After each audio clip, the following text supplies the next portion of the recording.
안녕하세요. 저는 36살 여자 돌싱입니다. 상대방 남자친구도 올해 41살 돌싱이고요. 중소기업에서 생산직을 하고 있는 근로자입니다. 저희 첫 만남은 어플에서 만나게 되었습니다.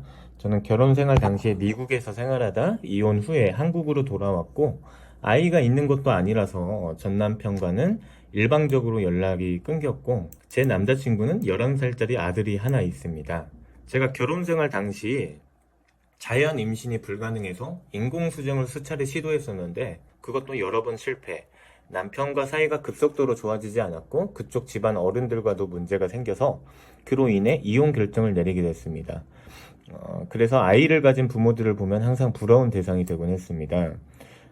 제가 만난 남자친구는 아이를 낳자마자 남자친구의 와이프가 사망했고, 남자친구는 그때부터 우울증에 시달렸으며, 그때부터 남자친구는 거의 주말 쉬는 시간도 없이 일을 나가게 되고, 아이는 남자친구의 어머님이 돌보게 되었습니다. 하지만 남자친구의 어머님도 아이가 초등학교 입학 전에 췌장암에 걸리셨고, 수술 후 말도 못하고 움직이지도 못하는 상황이 되어서 아이는 집에 혼자 있는 시간이 많아진 상태였다고 합니다. 그렇게 저희가 첫 만남을 가졌고, 저는 눈물도 흘리며 공감하고, 남자친구도 첫 만남 때 제가 따뜻한 사람 같아서 좋다고 했으며, 둘째 만남부터 사귀게 되었습니다. 저는 아이가 궁금해서 사귀고 난 후 거의 일주일 만에 이사를 오다시피 전남친 집으로 오게 됐고, 전남친 집에서 아이를 돌보는 상황이 많아졌습니다. 어떻게 보면 남의 아이였지만 아이를 항상 가지고 싶었던 저의 입장에선 제 친자식처럼 돌봐줬고, 저의 전남친도 항상 아이를 이뻐하고 좋아해줘서 고맙다. 아이가 처음엔 어색해했지만 너무 좋아하고 당신을 의지해주는 것 같다고 얘기해줬어요. 하지만 상황이 계속 썩 그리 좋진 않았습니다. 전남친은 어머니 치료비와 병원비 때문에 돈이 많이 나가는 상태였고, 다니고 있는 직장의 월급도 많지 않아서 아이의 육아 문제와 생활비 등을 합치면 남는 월급은커녕 친구에게도 도움을 요청하여 친구에게 약 2천만 원의 빚이 있는 상태였고, 친구는 남친에게 계속해서 빚을 독촉하고 있는 상황이었습니다. 남친은 그로 인해 주말엔 따로 대리운전도 하고 있었고요. 쉴 시간이 없겠네. 저한텐 걱정하지 말라며 자기가 다 해결하겠다고 했지만 그 믿음과는 달리 경제적인 어려움이 너무 컸고 저도 너무 힘들어 있었는데, 남친은 그 뒤에 졸음운전으로 사고를 냈고 처음으로 그 당시에 싸웠던 것 같습니다. 대체 무슨 정신으로 돈도 없는 사람이 조심 좀 하지 어쩌라고 그러냐, 이렇게 걱정스러운 말로 대하자 남친은 예민하게 내가 그러고 싶어서 그러냐 하고 방문을 콱 닫아버리더라고요. 그 무책임한 모습을 보고 너무 화가 나서 싸우게 됐고, 아이가 방에서 귀를 막고 있는 모습을 보고 아이가 다 듣는다. 아빠라는 사람이 왜 이렇게 감정적인 모습을 보이고, 실수를 했으면 인정을 하면 되지. 집에 와서 애 숙제 한 번 안 봐주고 이렇게 무책임한 아빠가 어딨냐? 라고 하자 저보고 집에서 당장 나가라고 버럭 화를 질렀어요. 정말 서러워서 눈물이 났고 한 맺힌 마음에 당장 나가버리고 싶었지만 아이가 눈에 밟혀 나갈 수가 없더군요. 이제 이해관계가 점점 틀어지기 시작하죠? 어찌 보면 예비 결혼 생활을 겪고 있는 거야. 지금 이 문제야 이제 경제적인 것이 문제가 돼서 이해관계가 틀어져서 싸우고 있는 거지만, 사실 꼭 경제적인 문제가 아니더라도 이런 문제는 많이 발생합니다. 결혼이라는 게 결혼한다고 인생이 끝내는 게 아니에요. 제외하시는 분들 잘 봐야 돼요. 이게 사연을 좀 읽어보면 이 내담자 여성분이 되게 자기 입장에서 써놨는데, 진짜 저 남자 진짜 나쁜 사람이다, 뭐 이렇게 편협적인 시각으로 바라보면 안 돼요. 어떤 사연이라도 감정이라든지 동정심 같은 것은 모두 빼고 바라봐야 현실적인 판단이 가능한 거고 해결책이 나오는 겁니다. 아무래도 지금 사연에서 남자 입장에서도 지금 저 불행한 상황들로 인해서 돈 버는 기계로 전락한 지 오래됐잖아요. 그동안에 스트레스도 엄청나게 쌓여 있었을 거고, 애 키우는 돈도 한두 푼도 아닐 테고 정신 나간 듯이 일만 하는 상황이잖아. 그러다가 사고가 나서 본인도 망연자실해 있을 텐데, 그나마 잠시라도 쉴 수 있는 공간인 집에서 내 남자가 떡 버티고 나타나서 남친을 이렇게 조져버리면 이 남자는 휴식처가 없지 않습니까? 이 남자가 뭐 집안일에 뭐 무책임하고 무심하다 느꼈을 수도 있겠지만, 뭐 그게 사실이기도 하겠지만 어찌 보면 이런 상황적인 문제잖아. 본인이 선택한 남자고 어려운 상황에 직면해 있는 거라면 결혼 생각이 있으면 합친 뒤에 본인도 맞벌이를 하시면 되잖아요. 아니면 헤어지면 되던가. 결혼한 사이도 아니니까 감당할 수 없다고 생각하면 헤어지면 되는 거예요. 왜 저렇게 가르치는 행동을 하는지 모르겠어. 아이가 있는데. 응? 아이 앞에서 아빠에게. 아니, 저 남자가 다 해결해주겠다고 얘기한 건 아무래도 아이 돌봐줄 사람도 없고, 이 남자 입장에선 자기 자신도 그런 점에 아이가 많이 걸렸을 텐데, 내 남자가 아이를 돌봐준다고 생각하니까 어떻게든 자기가 다 해결해주고 본인에게 부담 주기 싫었으니까 했단 말이겠지. 그런데 그렇다고 해가지고 아이가 있는 앞에서 남친에게 네 아빠는 이렇게 무책임하고 병신 같은 사람이야 같은 이와 같은 소리를 해버리면 저 아이에게 자신의 아버지는 어떻게 생각하게 될까요? 이게 이 아이에게 정서적으로 더 안 좋은 영향을 끼칠 거라고는 생각 못 하시나 봐. 아이가 눈에 밟혀서 나갈 수가 없었다면서 정작 본인이 하고 있는 행동은 아이를 위한 행동을 하는 건 아니라고 보입니다. 얘기가 앞뒤가 안 맞잖아. 남자 탓만 한다고 해서 이게 해결될 문제가 아니잖아. 아니, 본인이 월급을 300만 원 받는다고 쳐봐. 왜 400만 원 안 받고 500만 원 왜 안 받아요? 마치 이런 거잖아. 뭐라고 한다고 해서 능률이 오르는 건 아닌 잠수니까. 그러니까 본인이 감당을 못 하겠으면 헤어지면 되는 건데 왜 애 앞에서 아빠를 병신을 만들어 놓냐는 거죠. 그래서 애는 이제 누가 돌봐줘 했더니 자기가 알아서 할 거고 자기 아이니까 나가라고 해서 짐은 놓고 나갔고 다음날 남친에게 내가 감정적이었고 미안했다 라는 사과 카톡이 왔고 짐은 많지 않아서 싸서 보내주겠다고 와서 제가 서로 예민한 부분이 있었으니 더 노력해보자고 하자 남친이 자기 앞에서 애한테 욕만 안 해줬으면 좋겠다. 그것만 지킨다면 들어와도 좋다. 그 점이 너무 화가 났었다라고 해서 알겠다고 한 뒤 다시 들어오게 되었습니다. 거봐, 아빠 입장에서 저건 진짜 화가 나는 수밖에 없는 행동이거든.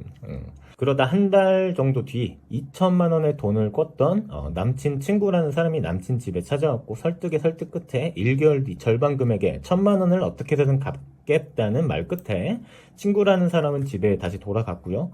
남친은 신용 불량자로 대출도 되지 않는 상황에 침대에 앉아서 한숨만 푹푹 쉬고 있어서 그 모습을 보고 너무 한심스러워. 한숨만 쉬지 말고 빨리 해결책을 생각해야지. 한숨 쉰다고 해결은 안 되잖아. 대책은 있는 거야? 라고 하니 계속 모르겠다. 라는 소리를 하는 거 보고 화가 나서 대책도 없으면서 일만 벌리는 거냐고 하자 그냥 나가버리고 전화통화로 또 싸우게 됐습니다. 부부 사이도 이런 걸로 이혼하는 사례가 많죠. 아무래도 서로 이게 상황 때문에 스트레스가 극으로 치닫는 상태다 보니까 계속 예민한 상태에 놓이게 되고 내 남자는 한시라도 빨리 해결책을 고민하고 싶은 마음에 했던 얘기일 테고 남자친구 입장에선 여태 해결해 보려고 했지만 해결을 못 했었잖아. 빚만 더 쌓여갖고 그러다 보니까 스트레스도 많을 거고 당장 해결책이 없어서 모르겠다는 소리를 했던 거겠지. 이 남자도 생각은 하고 있었겠죠. 다만 스트레스가 너무 심하니까 좀 시간이 필요한 거잖아요. 이 남자를 족친다고 해결책이 나오진 않지 않습니까? 그러니까 여기도 사연을 딱 보면 딱히 리더가 존재하지 않는다는 느낌이 아주 강하게 들죠. 그 뒤로 서로 보면 말도 안 하고 연락도 안 했습니다. 그러다 남친이 술을 많이 먹고 들어온 날이 있었고 오후 8시쯤 아이와 TV를 보다가 남친이 들어오자 나쁜 아빠 저기 온다 라고 하니까 남친이 그때 또 눈이 뒤집어졌고 내가 애 앞에서 그런 소리 하지 말라고 했지라며 냉장고를 크게 주먹으로 쳐서 너무 많이 놀라서 그만하라고 너 술 많이 먹었다고 했더니 꺼지라고 욕을 하더라고요. 그래서 애 앞에서 넌 잘하는 거냐 이러니까 좋은 말로 할 때 꺼지라며 짐이고 뭐고 밖으로 다 던져버리고 이웃집들도 놀라서 뛰쳐나오고 난리도 아니었어요. 뭐 역시 이해관계는 개선이 되질 않네요. 누가 잘못을 했냐 뭐 잘잘못을 따질 게 아니라 지금 현실적인 문제를 냉정하게 판단하자면 괜히 내 남자랑 만나가지고 결론적으로 이 남친 입장에선 아빠와 아이 관계까지 문제가 생기지 않겠습니까? 난 솔직히 내 남자가 왜 재회를 하려는지 모르겠는데 그날 무릎 꿇고 아이를 위해서라도 이러지 말아달라 빌었지만 소용없었어요. 또 아이야? 뭐 아무튼 재회를 하고 싶으신지 이유를 되게 길게 써놨는데 아이가 계속 눈에 밟히고 너무 불행하게 자라는 게 마음이 아프다고 합니다. 자기가 아이를 가지지 못해서 그런지 그런 동정심이 더욱더 생기고 너무 무뚝뚝하고 표현 잘 못하고 경제적으로 어려운 상황에 놓인 아빠를 만나서 애가 내성적이고 친구도 별로 없고 너무 착한 아이가 불행한 것에 대해 조금이라도 도움이 되고자 하는 마음이 크다. 애를 위해서라고요? 거짓말하지 마시죠. 이게 그렇다면 나는 더더욱 재회를 하려는 이유가 납득이 안 돼. 애를 위해서 재회를 한다는 게 납득이 안 된다고 나는. 저는 사연 분석을 할 때 여러분의 뭐 동정심이고 사랑이고 이런 쓰잘데기 없는 감정을 보지 않아요. 잘잘못도 가리는 것도 중요하지 않고요. 이제 뭐 근본적인 문제가 있는 사람이라면 문제가 되겠지만 그것도 어찌됐든 사람 간의 이해관계를 볼 때는 냉정하게 바라볼 줄 알아야 됩니다. 전 솔직히 얘기해서 본인이 그렇게 아이를 위하신다면 재회를 안 하시는 게 맞는 거 아닌가? 라는 생각이 들어요. 본인이 정말 아이에게 따뜻한 어른이 되고자 했고 아이를 위했다면 굳이 재회를 해야 될까요? 재회를 굳이 안 하셔도 재회 안 하시고 서로 각자의 생활을 하시면서 시간 날 때 아이에게 맛있는 것도 사주고 같이 좋은 데도 가끔 데려가주고 그러면 되지 않겠어요? 꼭 재회를 해야 애를 볼 수 있어요? 오히려 그렇게 해주면 남자친구는 더 좋아할 것 같은데 애를 위해서 재회를 하신다는데 재회를 하시면 애가 불행해져요. 여태 그래왔잖아. 서로 맨날 치고받고 싸우고 공포스러운 분위기 이렇게 조성하는 것보단 애 혼자 집에 있는 게 정서적으로 훨씬 도움이 될 것 같아요. 내가 그래서 이해가 안 된다는 거야. 뭐 일부러 그러신 건 아니겠지만 남친 입장에선 마치 자기 아이를 내담자 본인 편으로 끌어들이고 이용한다고 생각할 수도 있을 것 같아. 응? 일부러 그런 거든 아니든 결과적으로 결국 그렇게 되고 있잖아 지금 상황이. 서로 만났을 때 애한테 정서적으로 더 불행한 상황을 만들어주는 꼴인 것도 현실적으로 맞는 얘기잖아. 솔직히 사연 읽을 때부터 조금 저는 그랬어요. 내담자님도 우울증이 있으신 것 같아요. 솔직히 말해서. 아마 본인이 미국에서 결혼 생활할 때 임신도 안 됐었고 인공수정도 여러 번 했고 그런 상태가 되다 보니까 그때부터 본인 스스로 우울증을 앓고 계시지 않았나라는 생각이 강력히 들어요. 먼저 좀 검사 받아보셔야 될 것 같은데 그거부터 먼저 치료가 필요하고 해결해야 되지 않을까요? 지금 애 타령하고 있을 건 아니라고 생각돼요. 정서적으로 불안한 사람이 애를 돌보면요 애한테도 다 영향이 갈 거고요 안 좋아요. 가정의 평화도 마찬가지고 솔직히 막말로 다른 결혼하고 애 키우는 사람들도 저렇게 살 거면 엄마나 아빠 꼭 둘 다 있어야 되는 건 아니라고 생각해요 저는. 서로 자립하고 안정되고 행복한 상태로 애가 엄마를 보든 아빠를 보든 선택권을 주는 게 나은 거지 맨날 이렇게 치고받고 싸우고 어른 둘이서 이렇게 상황을 개판 쳐 놓을 거면 그게 애한테 더 불행한 겁니다. 저는 그렇게 생각해요. 그래서 내남자님은 어차피 재회도 당장 되지도 않을 거고 본인의 정서적인 면부터 치료하셔야 될 것 같아요. 좀 이런 독립심, 자립심이 좀 필요해 보이고 안정된 모습이 보이면 저 남자도 다시 마음을 돌릴 수 있겠죠. 아니 그렇게 경제적인 게 부담이 되면 본인은 맞벌이를 하시면 되는 거고 애가 그렇게 걱정이 되면 서로 떨어져 있는 상태에서 본인이 애만 돌봐주면 되잖아요. 그러니까 본인은 뭐 경제적인 것도 남자 탓, 애도 남자 탓, 다 남자 탓만 하고 있는 거야. 그러니까 지금 상태로는 재회도 힘들 뿐더러 재회를 하면 솔직히 더 가정 파탄 낸다는 생각밖에 저는 들지가 않네요. 참 씁쓸한 사연이 아닌가 생각합니다. 이거 먼저 좀 고민해보시고 본인이 우울증 진단이 이미 나왔고 본인이 아시고 계시다면 본인 먼저 좀 치료에 전념하시고요. 만약에 우울증이라고 나 처음 듣는 소리인데 하시면 병원 가보세요. 100% 나올 거예요 거의. 내가 99% 장담해. 뭐 어느 정도 그럼 이해하셨을 거라고 생각하고 사연은 여기서 마무리 짓도록 하겠습니다. 이상 연애 비타민 시온이었습니다. 감사합니다.